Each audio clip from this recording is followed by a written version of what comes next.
Player কলা গাছের মতো দাঁড়ায়ও থাকে। কলা গাছের মার্কা ওদের প্লেয়ার নাই আসলে, যেমন হাল্যান্ডে একটা কলা গাছ। দেখা গেল সারা মাঠ ভালো খেললো, সোমার এদিকে ঠেকাইলো, ওদিকে ঠেকাইলো, ওদিকে ঠেকাইলো। ইংল্যান্ড তো মিডিয়ার বাগ। হ্যালো গাইস, আসসালামু আলাইকুম। আশা করি সবাই ভালো আছেন। ক্রিকেট, ফুটবল মানে সবকিছু মিলিয়ে একটা চমৎকার সময় যাচ্ছে আমাদের। বিশ্বকাপ, কোপা, ইউরো, চ্যাম্পিয়ন্স লিগের final, conference league, Europa league, অনেক কিছু। তো এর মধ্যে আমাদের একটা শো আমরা করার চেষ্টা করছি, all about Copa and euro. আজকে আমাদের আলোচনার বিষয় হচ্ছে টিম জার্মানি বস হুলিয়ান নাগেলসম্যান, তিনি কিন্তু স্কোয়াড ঘোষণা করে দিয়েছেন। তো তার স্কোয়াড থেকে আমরা আসলে চেষ্টা করব যে একটা বেস্ট 11 ক্রিয়েট করার। It's sports 24/7 best 11। তো আমাদের বেস্ট 11 আপনাদের কাছে কেমন লাগলো অবশ্যই জানাবেন। তো আমরা প্রথমে যাব হচ্ছে ফরমেশন দিয়ে, কোন ফরমেশনে তারা খেলতে পারে। তো আমি জার্মানির লাস্ট কিছু ম্যাচ, যে ফরমেশনটা আমরা কনভেনশনালি দেখে আসতেছি 4-2-3-1। 4-2-3-1। এখন প্রথমে আদিব, অ্যাজ বার্সা সাপোর্টার তুমি কি চাও, নয়ার নাকি স্টেগান? ডেফিনেটলি নয়ার। এটা আসলে এখানে আবেগ দেখানোর আসলে কোনো জায়গাই নাই। স্টেগান আসলে কোনোভাবেই নয়ারের হাফও না আমি মনে করি। ছিল হয়তো এক সময় ছিল, বাট সে উঠতে পারেনি আসলে। যাই হোক, এখন চারজন ডিফেন্ডার, এটা খুব কঠিন কাজ হবে। কারণ আমি ফ্রান্সের ক্ষেত্রেও এটা বলেছিলাম, ফ্রান্স টিমেও তোমার হচ্ছে অনেক ডিফেন্ডার ছিল। তো এখান থেকে চারজন আসলে পিক করা খুব কঠিন কাজ ছিল, এবং আমার মনে হয় এখানেও কঠিন হবে। কারণ তোমার হচ্ছে 4-2-3-1 দুইজন সেন্টার ব্যাক থাকবে। তবে দুইটা মানুষের জায়গা আমি ফিক্সড বলে দিতে পারি, সেটা হচ্ছে রুডিগার আর হচ্ছে কিমিক। এই দুইজনকে নড়চড় খুব একটা করা হবে না। তো এর বাইরে কারা হবে কি মনে হয় তোমার? এর বাইরে ভাইয়া, অ্যাজ পার আওয়ার অ্যানালাইসিস, আমি আনডাউটলি লেভারকুসেনের যেই প্লেয়ারই হোক আমি তাকেই রাখবো। বিকজ না, এখানে লেভারকুসেনে অনেকগুলো প্লেয়ার আছে। সো জনাথন টাহ যে আছে সে আসলে চান্স পাবে আমার মনে হয়, এন্ড ম্যাক্সিমিলিয়ান মিটেলস্ট্যাট। লাস্ট বেশ কয়েকটা ম্যাচও আমি দেখলাম যে ওরাই খেলছে, বাট মিটেলস্ট্যাটের জায়গায় ডেভিড রম আছেন, লাইপজিগে ও কিন্তু ইয়ে আছে। এবং এবার কিন্তু রবিন কোচকে নেওয়া হয়েছে। কোচ যদিও তোমার হচ্ছে রুডিগারের পজিশনের প্লেয়ার, বাট তোমার হচ্ছে অ্যাক্সিডেন্ট যদি হয়, হ্যাঁ না, তবে তোমার ডিফেন্সে মানে সেন্টার ব্যাকে মানে লেফট সেন্টার ব্যাক যেটাকে বলা হয়, সেখানে কিন্তু ডটমুন্ডের স্ক্লোটার ব্যাগের কিন্তু সুযোগ আছে। কারণ ও কিন্তু যেহেতু অনেক মানে ভালো একটা সিজন পার করছে, ওরা চ্যাম্পিয়ন্স লিগের ফাইনাল খেলছে, সো এখানে একটা জায়গা আছে। তারপর বেঞ্জামিন হেন্ড্রিক্স লাইপজিগের, ও হচ্ছে কিমিকের আসলে সাবস্টিটিউট হিসেবে খেলতে পারে, বাট আমার মনে হয় না কিমিকের জায়গা নিতে পারবে। তো সেই ক্ষেত্রে তুমি যেটা বলছো, এটা আছে অ্যান্টন কিন্তু একটা ভালো প্লেয়ার ছিল, যে রুডিগার আর কোচের জায়গায় নামতে পারে। রুডিগারকে আমার মনে হয় না যে রুডিগারকে চেঞ্জ করার সাহস করবে না। তবে তুমি যেটা বলছো ওইটাই, জনাথন টাহ, অ্যান্টনিও রুডিগার সেন্টার ব্যাগে, কিমিক আর মিটেলস্ট্যাট, এটাই হচ্ছে তোমার চারজনের ডিফেন্স গেল। আমরা হচ্ছে এখন 2 যেটা ডাবল পিভটে সেটা হচ্ছে এন্ড্রিচ। ফার্স্টে বলবো এন্ড্রিচ নিয়ে লেভারকুসেনের, এবং আবার সাথে তো ক্রুজ আছে, এই জায়গায় তো কোনো চেঞ্জ করার সুযোগ নাই। ক্রুজকে চেঞ্জ করার মতো ক্যাপাবিলিটি কোনো কোচের নাই। বাট তুমি একটা জিনিস যদি রিয়াল মাদ্রিদের খেলাগুলো ফলো করো, ক্রুজকে কিন্তু তোমার আনচেলত্তি ফুল টাইম খেলায় না, মাঝে মাঝে কিন্তু তাকে তুলে নেয়। সেক্ষেত্রে কিন্তু পাবলোভিচ ইজ অপশন।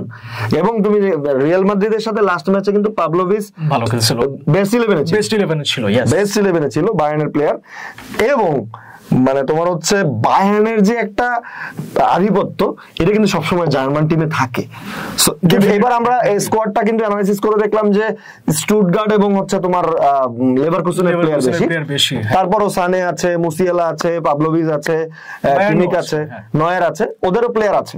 তো সেই ক্ষেত্রে ক্রুজ আমার মনে হয় 90 মিনিট খেলবে, পাবলোভিচ মিনিমাম 20 to 30 মিনিট জায়গা পাবে। এটা এফেক্ট করবে না ভাই কি মনে হয়? কারণ লাস্টের দিকে ক্রিয়েটিভিটি যে কতটা ইম্পর্টেন্ট, এগুলো কিন্তু এটা ম্যাচের সিচুয়েশনও ডিমান্ড করে।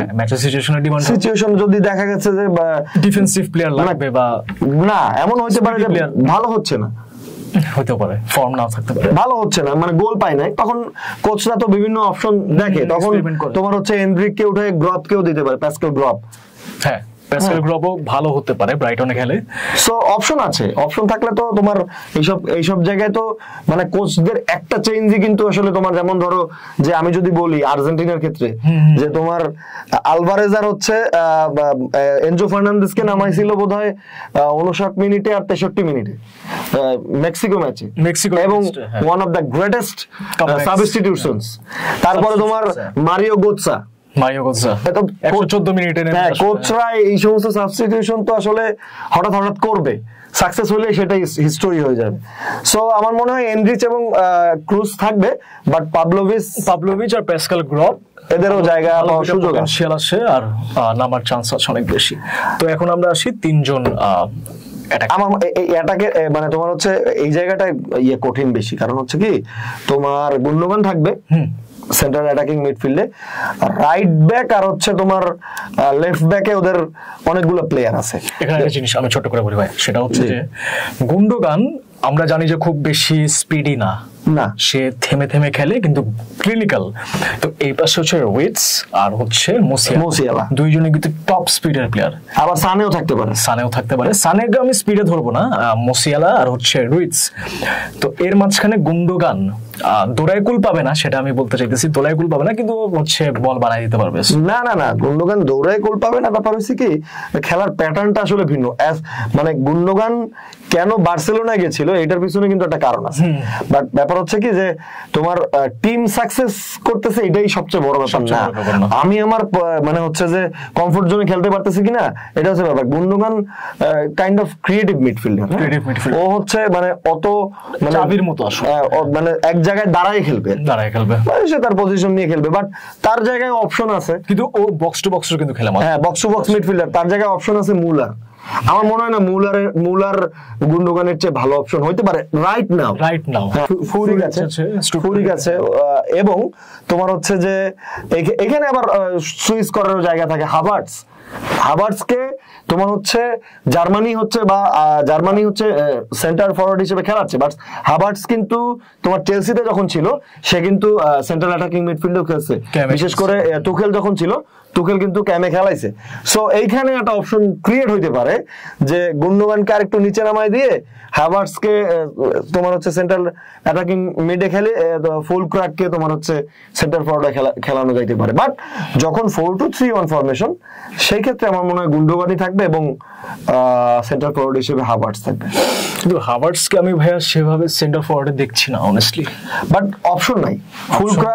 ফুলক্রাক ভালো করছে তোমার হচ্ছে ইয়েতে তোমার পিএসজির সাথে ম্যাচটা ওর একটা পিএসজির সাথে ফার্স্ট ম্যাচটা ওর একটা মানে অনেক ভালো একটা ইয়ে ছিল, বাট তোমার হাভার্টস এখন কি করবে, এখন সেন্টার ফরওয়ার্ড নাই, এখন অনেকেই তো ছিল, ওয়ার্নার ছিল, হ্যাঁ ওয়ার্নার তো অনেকদিন খেলছে বাট কোনো রেজাল্ট কিন্তু আনতে পারে না। সো এই জায়গাটা আমার মনে হয় জার্মানির একটু দুর্বলতা সেন্টার ফরওয়ার্ড হিসেবে, মানে ফিনিশিং না থাকে আসলে। মুসিয়ালা রিডস যদি দুই পাশে খেলে ভাই, ওই জায়গায় যদি তোমার একজন প্লেয়ার কলা গাছের মতো দাঁড়ায়ও থাকে, সে যদি জাস্ট বল একটা আসবে ওইটাকে একটু টাচ করতে পারে, তাহলে আমার মনে হয় কিন্তু জার্মানি ফাইট দেওয়ার মতো। কলা গাছের মার্কা ওদের প্লেয়ার নাই আসলে, যেমন হাল্যান্ডে একটা কলা গাছ আমরা জানি। যাই হোক, এবং কি মনে হচ্ছে সুইজারল্যান্ড, হাঙ্গেরি, স্কটল্যান্ড এদের সাথে হচ্ছে তোমার জার্মানির গ্রুপ পর্বে খেলা, আমার মনে হয় না এখান থেকে কঠিন হবে। সুইজারল্যান্ড মাঝে মধ্যে ভালো ভালো কামব্যাক দিয়ে দেয়। ওই সুইজারল্যান্ডের বাধা হইতে পারে সোমার, হ্যাঁ সোমার দেখা গেল সারা মাঠ ভালো খেললো, সোমার এদিকে ঠেকাইলো ওদিকে ঠেকাইলো এইভাবে করে সবগুলো গোল বানচাল, তখন মানে সুইজারল্যান্ডের সাথে তোমার যেহেতু ফিনিশার নাই এই টিমে, হ্যাঁ ফিনিশার নাই, সেক্ষেত্রে গোল পাইতে আমার মনে হয় যে কষ্ট হয়ে যাবে, একটু ভালোই কষ্ট হবে, একটু না ভালোই কষ্ট হতে পারে। তো যাই হোক, আর 2 তেও যদি থাকে তাও তো আমরা নেক্সট রাউন্ডে দেখতেছি যে ইংল্যান্ড বা ডেনমার্কের সাথে খেলা পড়তে পারে, ইংল্যান্ড বা ডেনমার্ক, এটা একটু কঠিন হবে। রাউন্ড অফ 16টা জার্মানির জন্য একটু কঠিন হবে। ডেনমার্কও কিন্তু ডেনমার্ক ভালো, আমি ইংল্যান্ড, ওরা গতবার সেমিফাইনাল খেলছে, হ্যাঁ এক্স্যাক্টলি, আমি ইংল্যান্ড থেকে আগে রাখবো আসলে ডেনমার্ককে, বিকজ ইংল্যান্ডের টিম নিয়ে আমরা পরে আলোচনা করব। ইংল্যান্ড তো মিডিয়ার ভাগ। আচ্ছা, তো আমার কাছে মনে হয় যে তারা ফার্স্ট রাউন্ড পার করবে এবং হয়তো বা গ্রুপ চ্যাম্পিয়ন হয়ে পার করবে, বাট সেকেন্ড রাউন্ডে খেলা আছে। এন্ড ওদিকে মুসিয়ালার কোনো সাবস্টিটিউশন আমরা দেখছি না ভাইয়া, সেটা কি নিয়ে সানেকে খেলাইলো, সানে তো আমরা দেখলাম যে খেললো সেদিন তো লাস্ট ম্যাচে আমরা দেখলাম যে খেললো।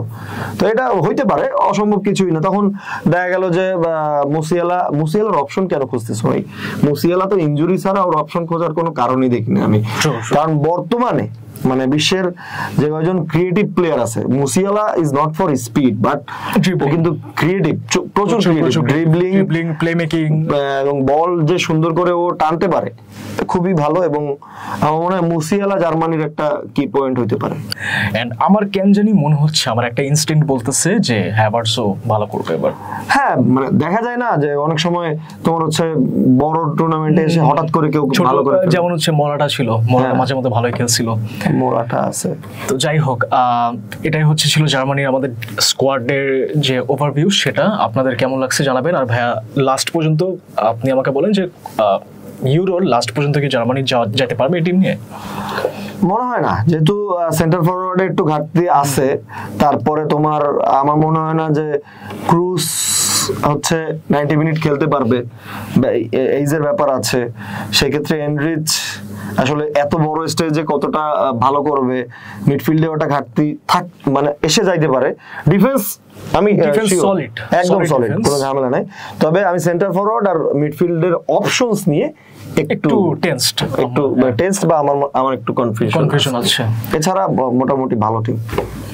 ওকে, তো এটা ছিল জার্মানির ওভারভিউ। আপনাদের কেমন লাগছে জানাবেন। অ্যান্ড হচ্ছে আপনাদের অপিনিয়ন অনুযায়ী এই টিমে কি কি চেঞ্জেস আসতে পারে এবং কি কি আসা উচিত, আপনারা আপনাদের ফুটবলিং যে নলেজ সেটা ইউজ করে আমাদেরকে কমেন্ট সেকশনে আপনাদের বেস্ট 11 আপনারা দিতে পারেন। আপনাদের লাইন আপ বেস্ট 11 আপনারা দিয়ে দিবেন। অ্যান্ড নাগেলসম্যান, আমি স্পেসিফিক্যালি লাস্ট আপনাদেরকে রিকোয়েস্ট করবো যে নাগেলসম্যান কিন্তু বায়ার্নের হয়ে ভালো খেলছে, ভালো খেলাইছে, কিন্তু ন্যাশনাল টিমের তার যে রেকর্ড বা বায়ার্নের হয়ে ওকে যে খুব একটা ভালো করছে তাও না, ভালো না। তার আসলে স্বর্ণযুগটা কেটে গেছে, মানে স্বর্ণালী সময়টা কেটে গেছে আসলে তোমার লাইপজিগে।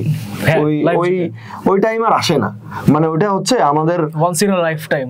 ওইটা আমাদের বরিশালের ভাষায় বলে যে বারবার ফস করে না। এটা গল্পটা জানোই না? বারবার ফস করে না মানে ওই যে পেপসির বোতলটা প্রথমবার খুললে যে ফস করে, ওই ফসটা হচ্ছে বারবার করে না আর কি। এটাই হচ্ছে বিষয়। তো যাই হোক, আপনারা আপনাদের অপিনিয়নস দিবেন। And thank you so much. আমাদের ভিডিও যদি আপনাদের ভালো লেগে থাকে অবশ্যই শেয়ার করুন, এবং আমরা আমাদের স্কোয়াড অ্যানালাইসিস কন্টিনিউ করব ইনশাআল্লাহ। Thank you.